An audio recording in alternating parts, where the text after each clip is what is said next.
The heart of ELC is really to equip and nurture leaders with good values by looking at leaders who are practicing their values of humility, authenticity, creativity, and community.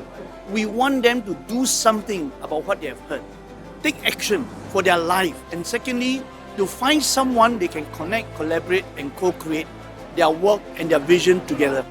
Everybody comes from various of background, they've come from different life experiences, but what happens is everyone in a way serve a certain kind of purpose. We come together and we can create something beautiful, although we come from different aspects of life.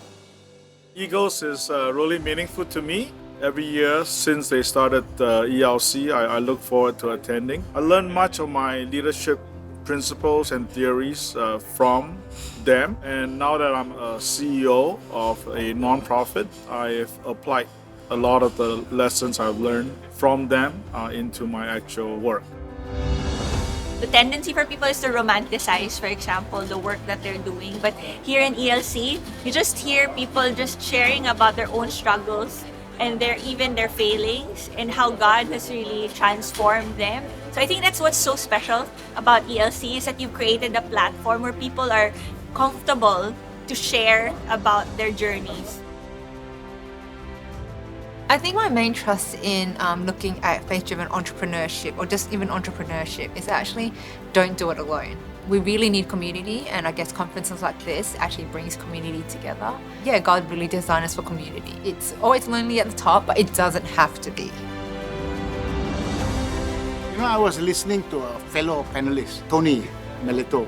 I learned a lot of lessons, some things I had to take for myself in terms of learning. They're very impactful. How do you make your second half of your life even more meaningful and more impactful in the first half of your life?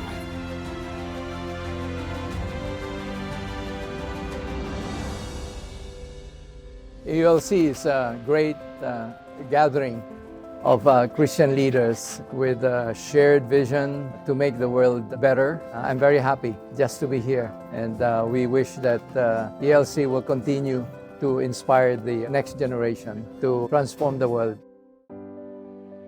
My session is for the creatives, and creatives are known to be they have the sense of walled and introverted themselves. So for me, this is a good call for all the creatives to just get together and actually share their talents and learn from one another, and that we can create so many beautiful things for the kingdom of God. Hearing real stories of Christian parents who is struggling in journeying together with their kids. We don't get this really raw conversations a lot, especially in an environment where it is all Christian. So I think it is something really new for me. My takeaway is really whatever it is that we still have to connect with our kids with the love of God. And whatever situation it is, that connection should never be broken.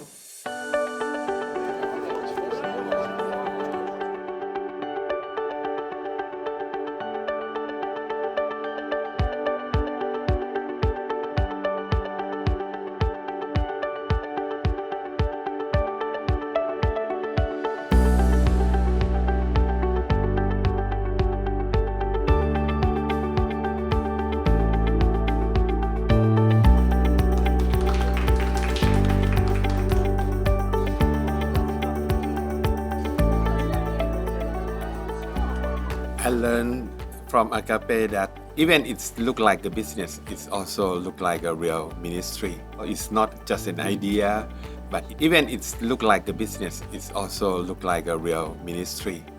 Make people who have nothing to reach their dream again. So this morning we learned about nurturing Gen Zs in their communities and churches. Learning that the differences that we so often are afraid of are actually points of connection, something that we should learn to see as strengths rather than a weakness in either party. I think it's very heartening to know that this is an issue that not just we as Gen Zs are concerned about as leadership passing over, but the leaders themselves are truly questioning and deciding how to best lead the next generation. We are not as different as the past generation. It's simply that we are growing in a context that is completely different. The concerns of this generation often include and revolve around the issues of mental well-being. Very encouraging to see so many people being interested in this topic. I believe this is something that everyone in society needs to take charge of. It's so important that every person, regardless of whether or not you're a parent, your pastor, you're a young person, you are equipped to reach out and support the people around you, and make a difference. For young people, passion is very important for them to be able to take on the challenges that they have. But passion alone cannot sustain you. You also need wisdom, and that's why the working together, generations coming together will be important. Oh, I really hope that the younger generation will rise up to take leadership for whatever they do and learn and grow with the senior leaders and be mentored by them and to grow with them and learn from each other.